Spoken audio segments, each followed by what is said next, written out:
I'm Ryan Thompson, Assistant Athletic Director for Communications here at Davenport. Today I'm joined by Justin Vasquez and also Jenna Schrotenboer of the women's swimming and diving teams. Coach, we'll start with you. Last year, you brought in about 10 or 11 of the girls, I believe. How have you built this roster for this year? Yeah, so this year our numbers are up to, I would say, what a normal swim and dive team should be. So we're right around 21. Eventually we want to be somewhere around 25, 30. So we're up there this year as far as what we want number-wise. And that means that we'll have a full roster or scoring roster when we get to the conference championship meet this year. So that's going to be a big difference from this year to last year. You added some coaches as well. How important is that when it comes to recruiting?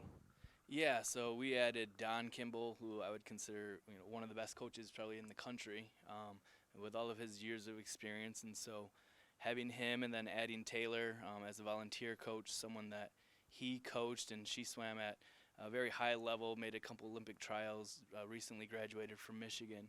Having those two together and kind of being able to take over one of the training groups, and then myself and Gonzalo with another training group, and then we have Brandon that comes in a couple days.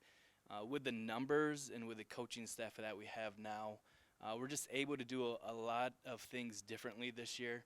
I would say more that a normal college swim and dive team is capable of doing when you have numbers and this coaching staff. So I'm really looking forward to see, one, how we compete this weekend, but for the entire year with the staff that we have. You touch on that. You're going to be at Hillsdale this weekend. What do you expect to get out of that experience? Yeah, Hillsdale, last year they swam around a little bit because we had smaller numbers, but this year they'll put together a meaningful lineup, and they did a really good job recruiting as well. So I think we're matched up pretty evenly, so it should be a good meet for us for our first meet out, and I'm excited to see both teams kind of compete against each other.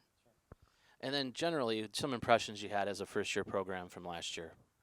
Yeah, I think, with a small team, it was kind of just important to get the girls through the first year and start kind of setting some expectations of how we want to do some things. And I think they did a great job of building a foundation and so far doing a great job as far as leading the freshmen this year.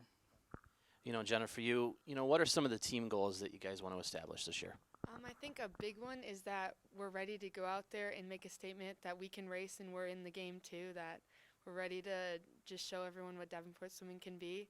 And also just keep building that foundation that we want to be as a swim team. So making sure that we have those family goals that we do have that we set from the beginning of the season, and make sure everyone is just doing the best that they can. For you, how did you get into swimming? At what age did you start? I started swimming when I was 7.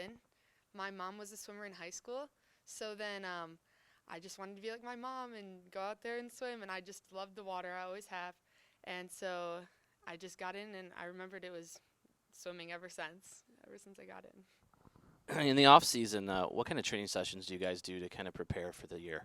Yeah, so we have jobs obviously for the summer, but I like to try to get into the water at least 3 times a week during the summer, and then also get in the weight room, make sure that we're staying in shape, that we can get into this pool the first day of practice and not be dying. But yeah, just making sure that we're getting some yards in the summer is really the goal. Sure. Well, thanks for joining us here today. And for all things women's swimming and diving, you can go to dupanthers.com.